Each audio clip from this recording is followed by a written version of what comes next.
नमस्कार, आज की बड़ी खबरों में आपका स्वागत है। मैं हूं आपके साथ अनु भारद्वाज और आप देख रहे हैं न्यूज गंगा। आज की बुलेटिन में बात करेंगे क्यों खाकी वर्दी में रील बनाना पड़ेगा भारी। बताएंगे आपको मैथिली ठाकुर पर खेसारी लाल का तंज। दिखाएंगे आपको क्या है लश्कर के मॉड्यूल पर दिल्ली पुलिस का खुलासा। बुलेटिन के आखिर में देखेंगे सीएम योगी के जापान दौरे पर अखिलेश यादव का तंज। लेकिन दिन भर की तमाम खबरों पर एक नजर सुर्खियों पर।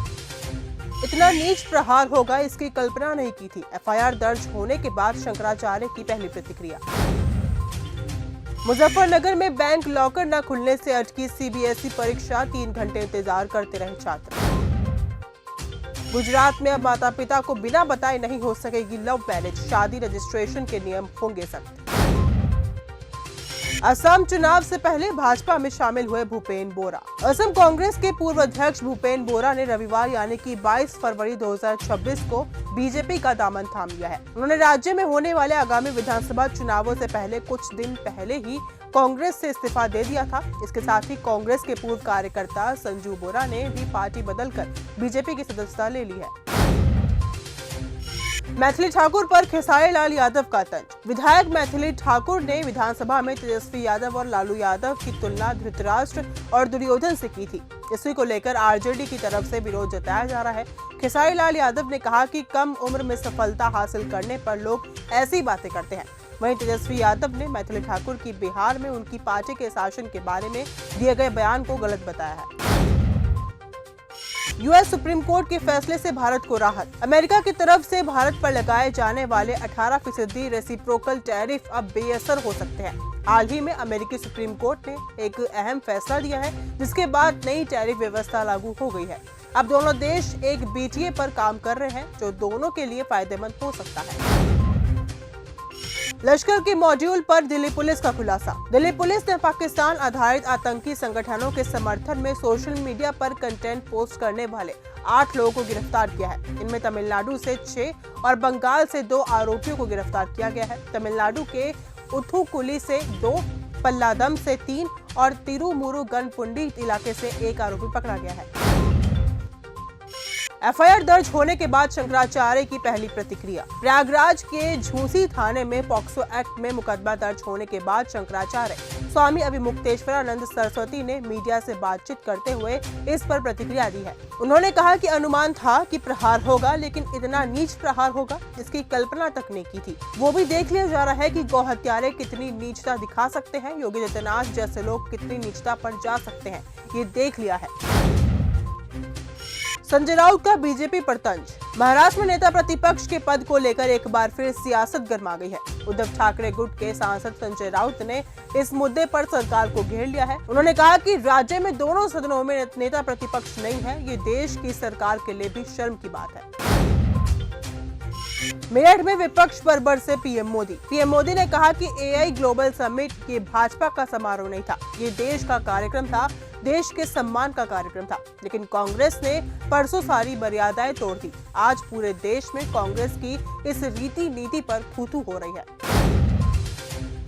खाकी वर्दी में रील बनाना पड़ेगा भारी। सोशल मीडिया पर इस दौर में जिसे देखो वो रील बनाने में लगा हुआ है। ऐसे में वर्दीधारी के लिए वर्दी की गरिमा और सुरक्षा को लेकर बड़ा फैसला लिया गया है। महाराष्ट्र पुलिस फोर्स ने 51,000 जवानों को यूनिफॉर्म में रील, मिनी ब्लॉग्स या फिर अन्य सोशल मीडिया वीडियो पोस्ट करने से तुरंत रोक दिया है।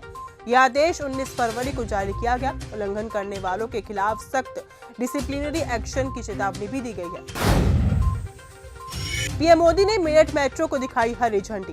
प्रधानमंत्री मोदी ने शताब्दी नगर नमो भारत स्टेशन पर मेरठ मेट्रो और नमो भारत ट्रेन को हरी झंडी दिखाकर रवाना किया। पीएम मोदी ने यहां मेट्रो साउथ स्टेशन तक मेट्रो की सवारी भी की। पीएम मोदी मेरठ में लगभग 12,930 करोड़ रुपए की अलग अलग विकास परियोजनाओं का उद्घाटन कर रहे हैं। बागेश्वर में 3 लाख के बिजली बकाया पर सियासत। उत्तराखंड सरकार में कैबिनेट मंत्री रेखा आर्या से जुड़ा बिजली बकाया का मामला इन दिनों बागेश्वर जिले में राजनीतिक चर्चा का विषय बन चुका है। जानकारी के मुताबिक यूपीसीएल ने करीब 3 लाख रुपए के बकाये को लेकर एक नोटिस जारी किया है। इस नोटिस में संबंधित व्यावसायिक बिजली कनेक्शन धारक के रूप में मंत्री रेखा आर्या का नाम प्रकाशित बताया जा रहा है।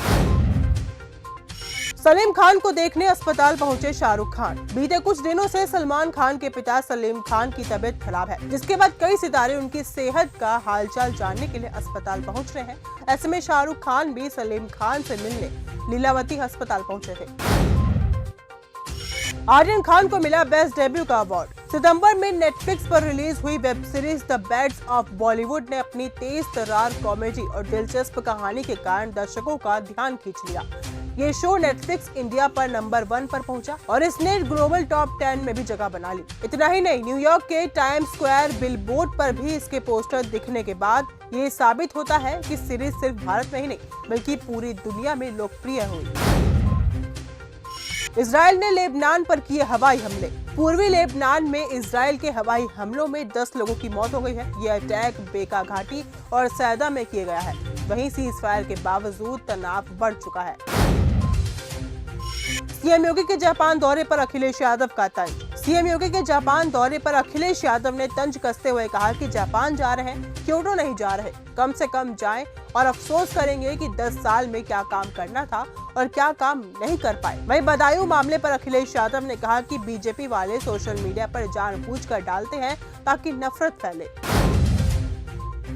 कश्मीर में सेना और आतंकवादियों के बीच मुठभेड़। सेना जम्मू कश्मीर में एक्टिव आतंकी मॉड्यूल का सफाया करने में जुटी है। इसी कड़ी में किश्तवाड़ में रविवार यानी कि 22 फरवरी को जैश-ए-मोहम्मद के आतंकियों और सुरक्षा बलों के बीच भीषण मुठभेड़ हुई।